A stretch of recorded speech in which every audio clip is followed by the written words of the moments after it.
빨리 마치기 위해서 빨리 시작하겠습니다.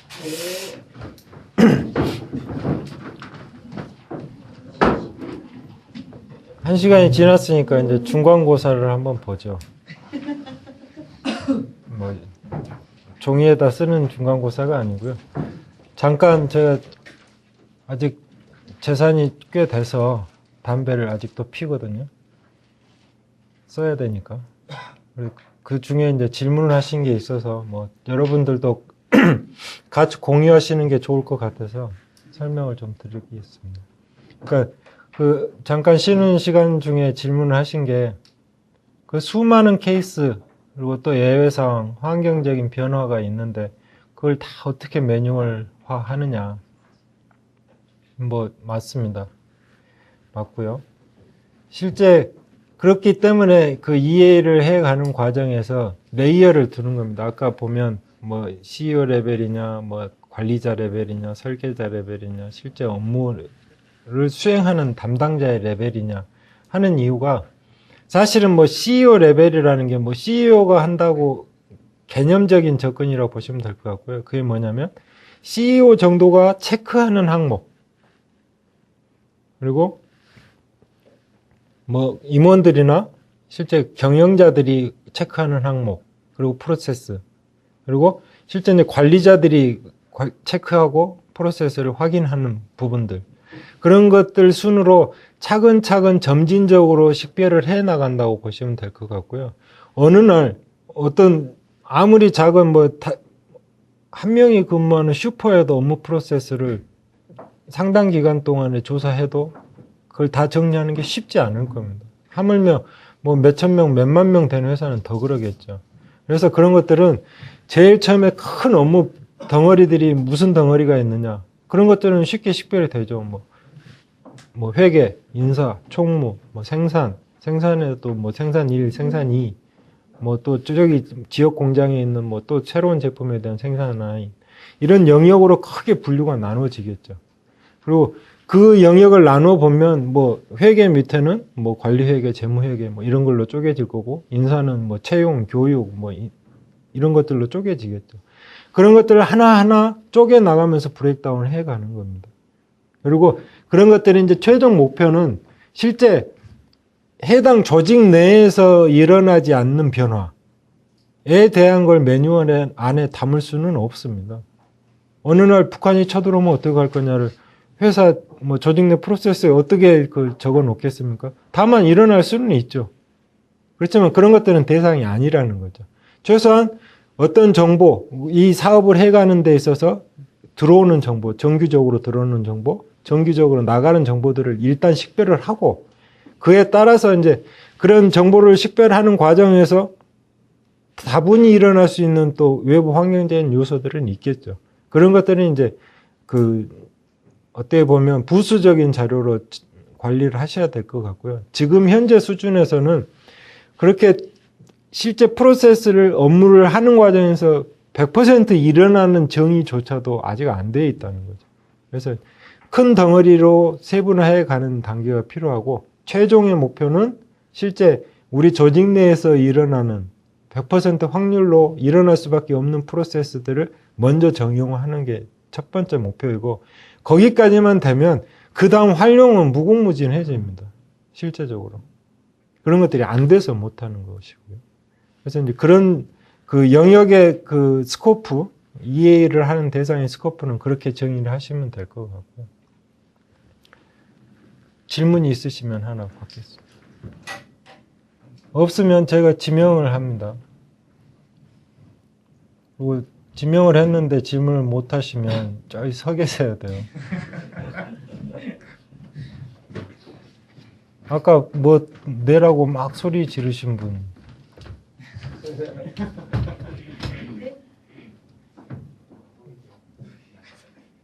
잘못하면 전원이 나가서 서 있는 수도 있습니다. 아니, 저는 질문이 아니고요. 앉으셔도 됩니다. 저는 앉으면 안 보여서 서 있는 거고요. 아니, 강의를 들으면서 그러니까 회사 내 구조를 한번 그려봤습니다. 그러니까 이 A라는 게 쉽게 말해, 그러니까 제 머릿속에 연상되는 거는 체계적으로 구체화시키는 정보를 수집하는 게 가장 근본이라는 생각을 했습니다. 그러다 보니까 자꾸 회사 내에서 업무적으로 말씀하시는 우리 대표이사님, CEO, 중간관리자, 그 다음에 그 밑에 일하는 분들, 그분들 과연 업무 분야가 어느 정도인가를 머리로 생각하느냐고 질문을 생각을 못했습니다. 좋은 생각이시네요. 안 나가도 됩니까? 예, 그 정도면 충분히 뭐 거들만 한데요. 믿고 맡기셔도 될 것 같습니다. 그러니까 실제 지금 말씀하신 그 잠깐 생각했다는 게 가장 어려운 부분입니다. 그 접점이거든요. 그러니까 그 접점을 자르기가 대단히 어렵습니다. 왜 어렵냐면 그걸 정의하기가 어려운 게 아니고 그게 이쪽 업무다, 이쪽 업무다를 선을 그어줘야 되는 거거든요. 근데 불행하게도 양쪽 이해 당사자가 존재하거든요. 그리고 그 세상 살아가는데 좀 필요하다고 생각이 들면, 좀 힘이 되는 일이라고 생각하면 서로 가져가려고 하고, 또 일만 많은 업무 같은 경우는 서로 안 가져가려고 하거든요. 그래서 그거를 잘 디파인 해주기가 대단히 어렵습니다. 그럴 때는 중간에 놓습니다. 그러니까 이쪽 업무 영역과 이쪽 업무 영역의 중간에다 딱 놓는 거죠. 그러면 그걸 다 총괄하시는 윗분이 정리를 딱 해주시거든요. 그렇게 나눠집니다. 대부분. 그러니까 그런 것들이 이제 어떻게 보면 그런 컨설팅을 하면서 쌓인 노하우죠. 근데 기업의 업무 중에 한 30% 정도는 이해관계가 첨예하게 걸려 있습니다. 그 해당 단위 조직들 간에 이해가 걸려 있는 거죠. 그래서 그런 것들은 이제 그 위에 분들을 모시고 업무 조정을 하게 되죠.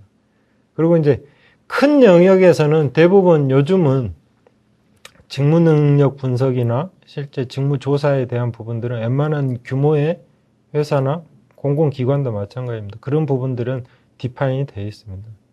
오히려 이제 그 해당 부서 내에 담당자끼리 요즘은 담당자끼리 선까지는 안 돼 있으니까 그러다 보니까 그런 이해가 걸리는 게 많고요.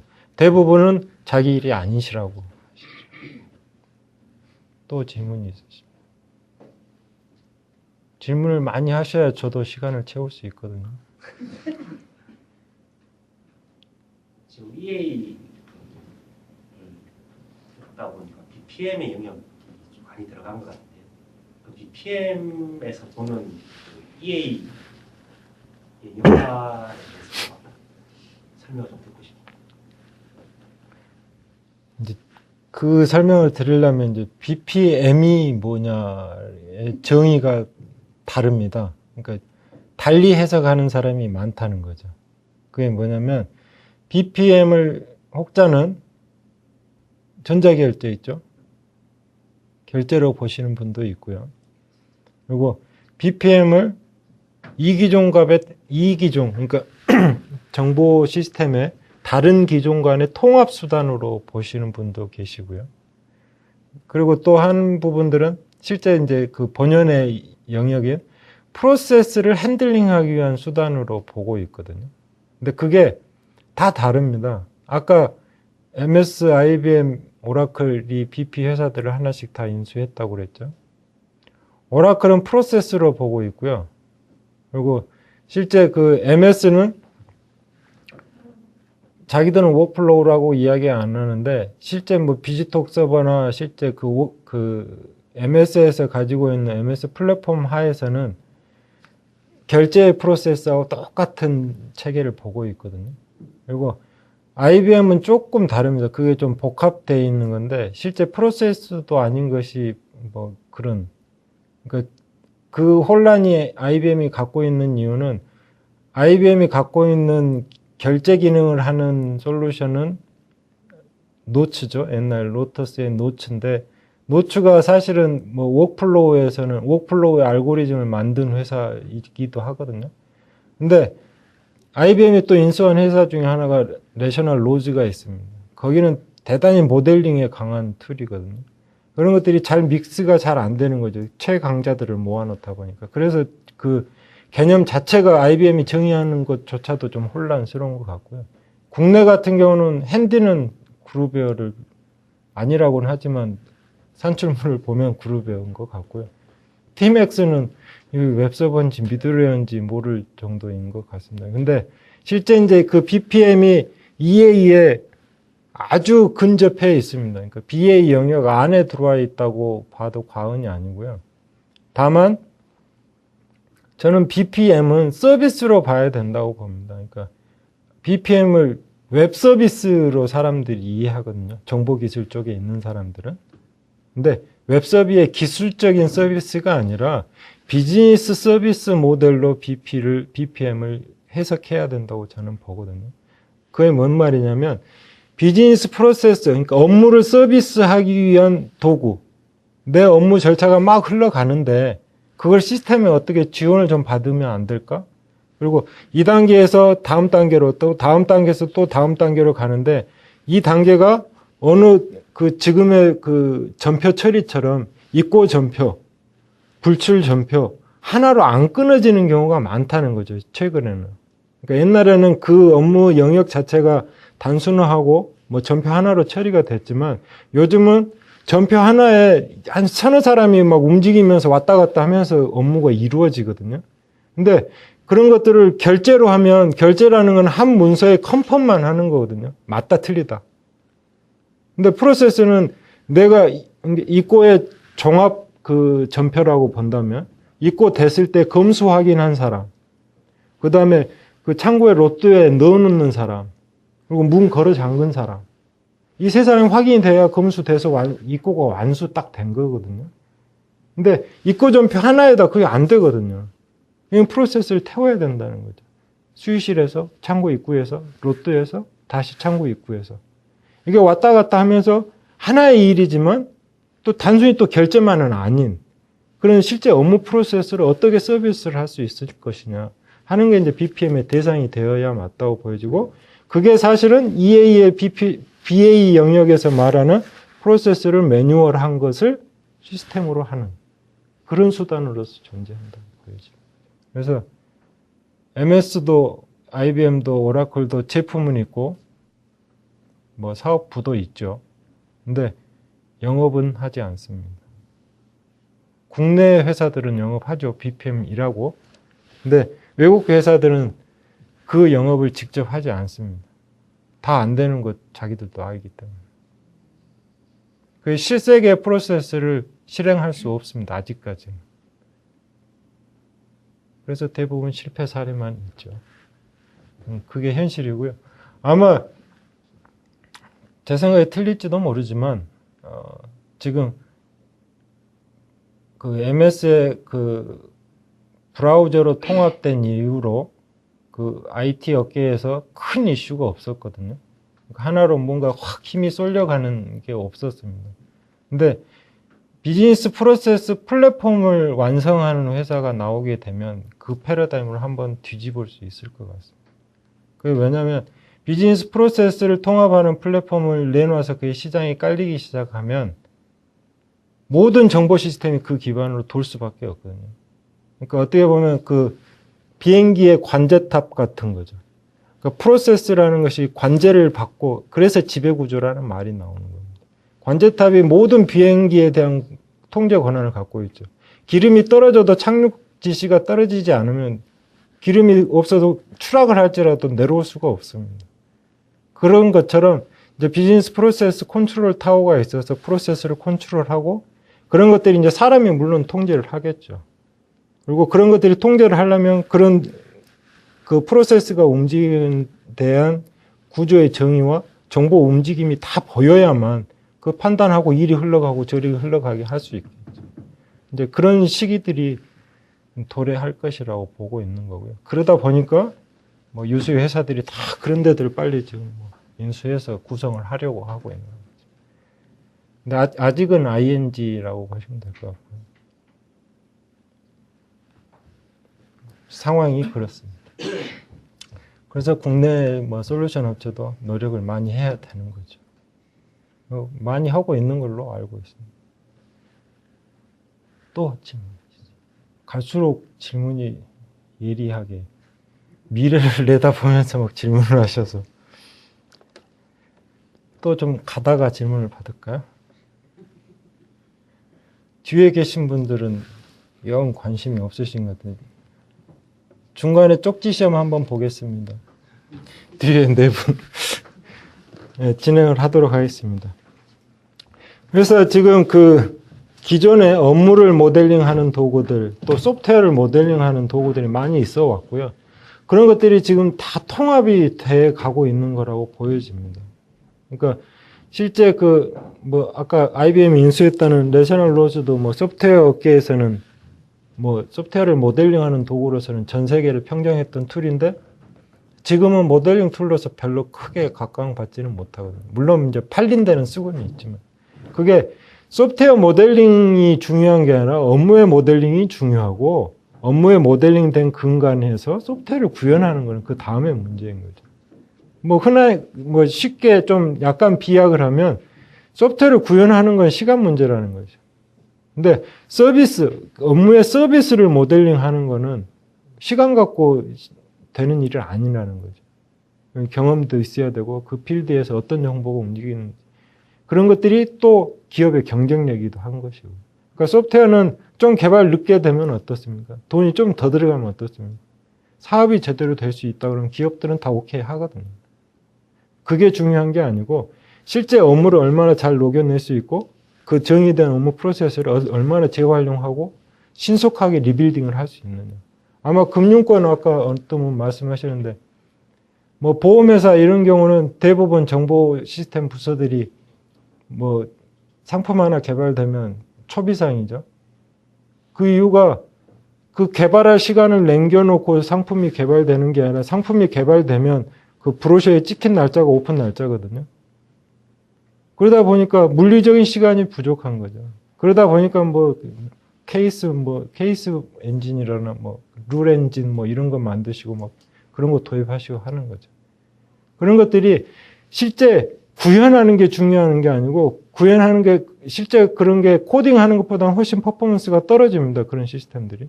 근데 기업의 비즈니스 입장에서는 그 단위 트랜잭션의 시간이 10초 더 걸리더라도 이 듀데이트에 그걸 납기를 대서 상품이 갈 수 있게끔 해주는 게 정보 시스템의 롤이라는 거죠. 그리고 최근에는 이제 시스템의 하드웨어 스펙들이 좋아지기 때문에 그런 것들이 크게 구애받지 않는 거죠. 그러니까 이제 여러 가지가 정보 기술이라든가 하드웨어 기술이나 업무 영역이라든가 이런 것들이 다 어우러져서 그런 발전을 하고 있는 거라고 보시면 될 것 같습니다.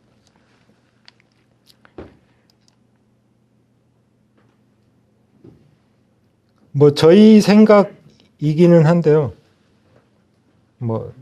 저희 생각과 시장의 생각이 크게 다르지는 않은 것 같습니다. 그래서 이 영역을 보시면 1990년대까지의 뷰가 제일 밑에 있는 실제 그 정보 시스템만을 보는 뷰였습니다. 그러니까 실제 그 메타 모델, 정보에 대한 메타 모델과 실제 이제 그 메타 모델에 따른 실제 데이터 모델을 가지고 그걸 그 소프트웨어로 모델링하기 위한 그런 도구들이 많이 나왔었던 것들이고요. 그리고 실제 이제 2000년, 90년대 말서부터 2000년대 초반까지 EA를 구축하자, EA를 해라, 법으로도 다 만들고 해서 했던 거죠. 그리고 EA를 하는 과정에서 가장 그 편한 수단, 그리고 유리한 수단들이 밑에 있는 모델링 툴들이었습니다. 그리고 실제 이제 그런 것들을 가지고 활용을 하려고 하고 있는 거죠. 그러니까 EA로 구축된 정보를 가지고 업무에 활용을 하려고 하는데 지금 모델링 툴 영역이 망가지고 있는 영역인데 지금 현재 입장에서는 왜 그러냐면 저기까지는 갈 수 있는데 저기서 업무로 넘어가지를 못하는 거죠. 반대로 돌아와야 돼요. 소프트웨어 개발 쪽으로. 그러다 보니까 지금 국내 시장에서도 저희 같은 경우는 한 70%가 외상 걷어내고 들어가는 거거든요. 그게 모델링은 됐으나 그걸 가지고 활용할 수가 없는 거죠. 그러니까 기관들은 다 걷어낼 수밖에 없는 거예요. 그러다 보니까 이제 이런 체계로 흘러가고 있는 것 같고요. 그리고 이제 이쪽 영역에서 업무들을 하나씩 찾으시는 것 같습니다. 그러니까 제일 쉽게 접근하시는 게 이제 정보와 사업 자체를 아예 이걸로 그냥 관리를 해버리는 거죠. 그러면 정보 시스템을 개발하다 보면 업무도 다 분석하고 하시잖아요. 그런 정보부터 이제 막 쌓아놓고 가는 것. 그리고 이제 두 번째는 성과 관리 쪽. 성과 관리도 뭐 정보 사업이든 뭐 실제 참여정부 때 하면 그 성과 관리가 많이 됐더라고요. 그리고 이제 뭐 시중에서도 마찬가지고요. 그래서 그런 성과 관리를 EA는 BA나 AA 영역, 그러니까 업무 영역이랑 시스템 영역 두 가지를 다 성과 관리를 하시려고 드라이브를 하시는 것 같고요. 세 번째는 이제 자산에 관한 부분들. 정보화 자산이든 실질 자산이든. 근데 그 자산도 처음에 접근은 자산의 프로세스를 관리하시려고 노력을 하시더라고요, 처음에는. 근데 실질 비즈니스가 안 맞는 겁니다. 그러니까 프로세스에서 그 자산을 관리한다는 거는 구매 단계에서 뭐 몇 개를 구매해서 몇 개를 뭐 배포하고 뭐 몇 개를 관리하다가 몇 개를 폐기하는 건데 실질 비즈니스 상황에서는 아까 말씀드린 대로 뭐 왜 해서 싹 들어와 버린 상황에서 그걸 다시 나눌 방법이 없는 거죠. 그런 재고는 모 기관 같은 경우는 80년 된 뭐 고정자산도 있더라고요. 근데 그런 것들이 언제 어떻게 들어와서 뭐 거기에 수리를 어떻게 해서 지금 감가상각은 어떻게 됐으면 이런 정보가 없거든요. 그러니까 식별 자체가 불가능한 거죠. 그래서 그런 것들이 이제 현재는 어떤 식으로 진화를 해가고 있냐면 실제 정보 자산들을 식별하는 게 첫 번째고요. 뭐가 있다. 그리고 거기서부터 시간이 잘라져서 이제 출발을 하는 겁니다. 그리고 제일 처음에 이제 뭐 ERP로 붙여서 뭐 그걸 하려고 하는데 그게 현재는 불가능한 것 같고요. 그래서 자산의 관리를 제대로 하기 위해서는 이제 ERP에서도 실제 이제 스프레드를 해서 관리를 하는 체계로 전환을 하고 있는 거고요. 그러다 보니까 사실은 일이 이제 많아지는 거죠. 뭐 경우에 따라서는 한 장으로 끊었던 게 수백 장이 나오는 경우도 발생을 하는 거죠. 근데 그런 거는 이제 조직의 특성에 따라서 합할 것과 나눌 걸 선택을 하셔야 되죠. 못 하나씩 나눌 필요는 없지 않습니까? 그래서 그런 것들이 이제 그런 분류 작업들이 필요한 것 같고요. 그러다 보니까 뭐 정보 자산이나 일반 자산에 관한 관리들이 발생을 하고 있는 것 같고요. 그러다 보니까 이제 성과나 뭐 자산의 관리나 이런 것들을 하다 보니까 전략 경영, 그러니까 옛날에 EIS라고 하는 거죠. 그런 것들에 대한 관심들이 이쪽으로 포커싱이 조금씩 되고 있습니다. 그게 뭐냐면 실제 이제 성과나 자산이나 이런 것들은 CEO도 관심이 대단히 많거든요. 그러니까 우리 조직에서 지금 현재 뭐 월 단위든 일 단위든 일어나고 있는 것들이 실질 데이터가 CEO는 제일 궁금하거든요. 지금. 근데 ERP든 뭐 기존의 시스템들은 뭐 데일리 한다고는 하지만 대부분 위클리 아니면 먼슬리거든요. 그 데이터는 필요 없다는 거죠. 그러니까 좀 그 영역은 좁더라도 실제 딱 눌렀을 때의 상황의 정보들을 원하고 있는 거죠. 그게 타임 딜레이는 물론 존재하겠지만 그 단위가 현재 지금 요구하는 단위가 줄어들고 있다는 거고 그런 것들의 뭐 유용한 수단으로서 이제 쓰고자 하는 욕구들이 생기고 있는 것입니다. 그래서 그런 것들은 차츰 뭐 정보 시스템이 어쩌고 뭐 기술이 어째서 그 진화해 가기보다는 지금은 비즈니스의 필요성에 의해서 그리고 비즈니스를 얼마나 잘하게 할 것이냐 하는 부분으로 접근을 해 가고 있다는 거죠. 그런 쪽에 이제 접근을 하는 기술들이 오히려 더 각광을 받는 체계인 것 같고요. 그리고 이런 것들은 이제 저희들이 저희 회사 내부에서 이제 모델링 해본 그 프레임워크인데요. 지금까지 설명드린 거를 쫙 정리해 놓으면 이거 한 장으로 딱 정리가 됩니다. 그게 뭐냐면 실제 이제 방법과 체계를 정의하는 단계이고요. 제일 밑에 단계. 그 위에는 그 방법과 체계를 가지고 그 정보의 요소들을 정의하는 겁니다. 아키텍처 단계가 되고요. 이 아키텍처의 그 메타 모델이나 프로덕트, 그러니까 산출물, 그 우리가 흔히 말하는 양식이죠. 양식 형태로 만들어진 걸 가지고 실제 이제 어플리케이션을 만드는 거죠. 그리고 이 어플리케이션이 각 영역에 이 그 시트 단위로 움직이게 되면 그걸 가지고 필요한 업무 영역에 그 시트를 모아서 체계를 포트폴리오로 구성을 하면 해당 업무가 이제 구성이 되는 거죠. 그런 체계로 지금 보고 있고요. 그리고 실제 이제 그런 것들이 뭐 현재 저희들이 비즈니스 하는 것들도 이제 ISP나 프로젝트 성과관리 EA 큰 영역으로 4개로 나누어져 있고요. 그런 것들은 실제 이제 그 정보화 전략 계획이든 업무의 전략 계획에 관한 부분들, 그리고 예산을 편성해서 실제 프로젝트로 넘겨주고, 실제 이제 프로젝트 관리도 소프트웨어를 개발하는 분석 설계에 해당하는 부분들과 실제 뭐 제품 생산이나 이런 쪽에 쓰는 프로젝트 관리 부분, 그리고 이제 그 각각 계획 대비 프로젝트의 성과를 관리하는 부분, 그리고 그런 것들을 아키텍처로 이제 총합 관리하는 부분으로 나누어져 있고, 이런 것들은 저희 같은 경우는 이 단에서 만들어지는 게 여기까지는 저희의 그 기반 도구로 이루어지고요. 이 위에서부터는 도구 안에서 만들어진 거를 가지고 움직이기 때문에 이 윗단에 대해서는 대단히 이제 플렉시블하죠.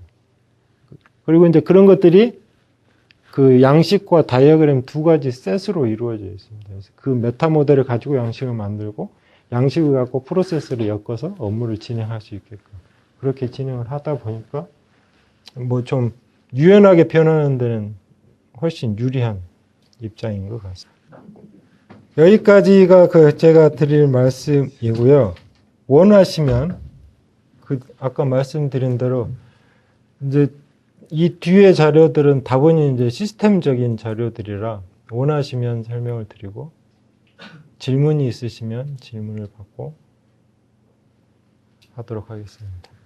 저희 뒤에 4분 계신 분 중에서 저는 반드시 은혜는 갖고 갑니다. 질문 하나 하시죠. 앉아서 하셔도 됩니다. 작아서 하겠습니다. 제가 생각한 건데요. 보통 ERP를 많이 도입을 하고 말씀을 하고 있는데, 설명하신 거 들어보니까 ERP하고 BPM하고 어떻게 보면 그 비슷한 이론일 수도 있을 것 같은데, 강사님께서 어떻게 생각하시는지, 좀 차이가 있으면 어떤 것인지, 뭐 비슷한 점이 있으면 어떤 것인지 설명해 주시면 감사하겠습니다. 네, 감사합니다. 저희 회사가 뭐 다른 데 영업을 하러 가서 뭐 이런 이야기를 하게 되면 상황에 따라서 제일 많이 하는 이야기가 니네께 뭐냐? 라고 하는 질문을 받았을 때 ERP 빼고는 다 관리를 하는 게 목표다라고 이야기를 합니다. 아마 그 질문의 그 정점에 있을 것 같은데요. 그게 뭐냐면 ERP는 국산 ERP 말고요. 뭐 셉이나 오라클 같은 경우에 보면 비즈니스 기업 내에서 일어나는 비즈니스를 잘 정형화해 놓고 그거를 확장 응용할 수 있게 해 놓은 게 ERP입니다. 그러니까 셉이 성공할 수밖에 없었던 역사적인 배경이 있습니다. 그러니까 셉이 유럽이 산업혁명을 일으키는 시점에 생긴 회사거든요. 그리고 100년 산업화하는 과정을 정보화를 같이 해가면서 성장을 한 회사입니다. 그러다 보니까 산업화를 해가는 각 단계별로 유형별로 가장 최적화된 모델을 제일 많이 가지고 있는 거죠. ERP 회사 중에. 그리고 산업혁명 단계를 거치고 산업화를 되면서 많이 변했을 거 아닙니까? 그래서 실제 그걸 변하게 하기 위해서 뭐 아밥이나 이런 것들을 안에 인베디드로 가지고 있는 거죠. 그러다 보니까 전 세계 어디를 가도 유럽의 산업화 과정과 다르지 않거든요. 그러다 보니까 그런 프로세스나 기존으로 갖고 있는 프로세스들을 적용하기도 쉽고, 그리고 실제 이제 그걸 응용하는 그 대안도 가지고 있기 때문에 셉이 뭐 ERP의 최강자가 된 것 같고요. 다만 비즈니스 프로세스 입장에서 보면 셉이 이제 뭐 장단점을 가지고 있습니다. 그러니까 셉이 주장하고 있는 게 기술적으로는 전부 블랙박스지 않습니까? 그게 이제 강점이자 약점이 될 수 있는데, 셉 쓰는 기업의 전산실 담당자들의 대부분 보면 그 블랙박스 안을 컨트롤 못하는 거에 대해서 불만이 많죠. 그거는 그 프로세스를 컨트롤할 수 있으면서 셉 정도의 수준의 대안만 나오면 일순간 무너진다는 거죠.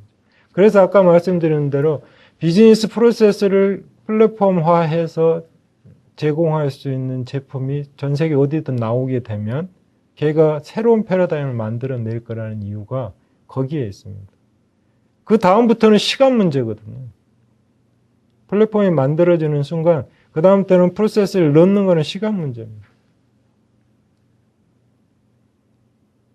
이해가 되셨나요?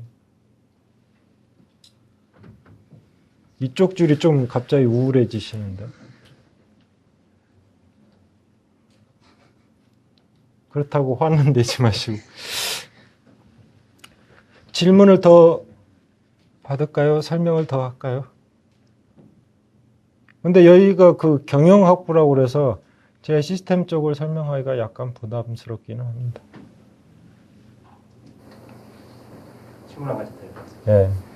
지금 EA나 IT 가버넌스 관련돼가지고 CEO 입장에서 보면 저 먼 나라 이야기, CIO 입장에서 보면 좀 가까운 나라 이야기일 수도 있지만 CEO 입장에서 보면 좀 먼 나라 이야기일 수도 있습니다.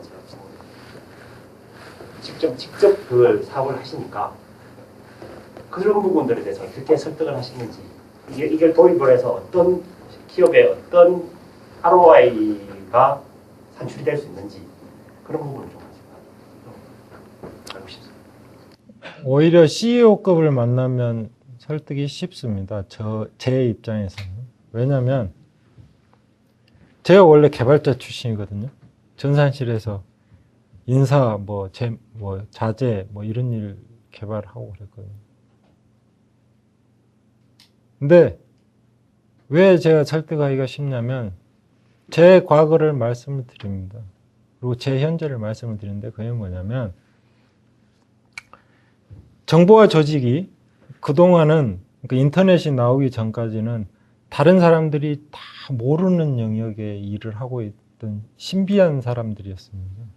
아까 우리 금융에 사고 났듯이 혹은 도공에 그것처럼 뭐가 돼서 나오기는 나오는데 그 안에는 모르겠는 그 베일에 쌓여 있는 업무를 하는 사람들이었죠. 그리고 지금도 뭐 크게 다르지는 않습니다. 그렇다는 것은 뭐냐? 실제 저는 제가 사장이어서가 아니라 저희 회사도 실제 100의 생산성을 그 사람이 낼 수 있는 우리 회사의 조직에서 낼 수 있는 거라고 보면 저는 지금 60% 미만이라고 봅니다. 왜? 네이버 보고 메신저 하고 또 전화 오면 전화 받고 또 메시지 오면 메시지 보내야지. 그리고 한 놈이 야 오늘 주가가 바닥 쳤대 그러면 또 한번 또 가서 봐야지. 이 시간요. 제가 그 대기업의 기조실에서 그 조직 행동에 조사하는 걸 옆에서 봤었는데 모 그룹에 하루 8시간 근무 중에 전적으로 업무에 딱 집중을 해서 하는 시간이 얼마나 될 거라고 생각하십니까? 평균. 그게 설문을 통해서 그 대답한 숫자를 평균 낸 겁니다. 2시간 미만입니다. 2시간 미만에서도 1시간에 가깝습니다. 2시간에 가까운 게 아니고. 그게 딴 생각하고 이런 생각하는 부분들 그리고 실제 왜 그게 가능해지자면 그 사람이 뭘 하는지가 명확하지 않은 거죠. 생산 라인에서는 있을 수가 없는 일입니다. 시시각각 어떤 정보가 들어가고 자재가 들어가고 나와야 되거든요.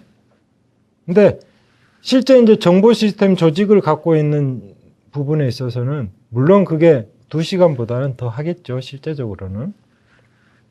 근데 그런 어떤 일을 해서 어떤 디자인을 하고 거기에 따른 어떤 프로그램이 산출되고 하는 부분들이 아직 계량화되어 있는 조직이 없을 겁니다. 삼성전자의 전산 조직도 마찬가지입니다. 우리나라 제일 큰 회사가 삼성이니까. 하물며 그 밑에 있는 전산 조직들은 더 말할 필요 없죠. 그게 그만큼 유유 인력이 있으니 잘려라가 아니라 그 시간을 활용해서 실제 비즈니스에 대한 고민을 하자는 거죠. 그리고 그 영역에 근무하시는 분들이 그런 것들을 식별해 줌으로 인해서 다른 전략을 쓸 수 있다는 거죠, 사장이. 왜? 우리 회사 재고율이 지금 어떻게 되고 생산이 어떻게 되고 환율은 어떻게 변동되고 있는지를 시시각각 아는 사장과 월 단위로 그 정보를 아는 사장과 요즘 세상에서 누가 그 후자가 전자를 이길 수 있겠습니까? 전혀 불가능한 얘기입니다. 옛날에는 가능했어요. 운만 좋으면. 근데 요즘은 정보를 갖고 있는 회사를 정보 갖고 있지 못한 회사가 절대 이길 수 없습니다. 그거의 첫 출발이다라고 설명을 드리거든요.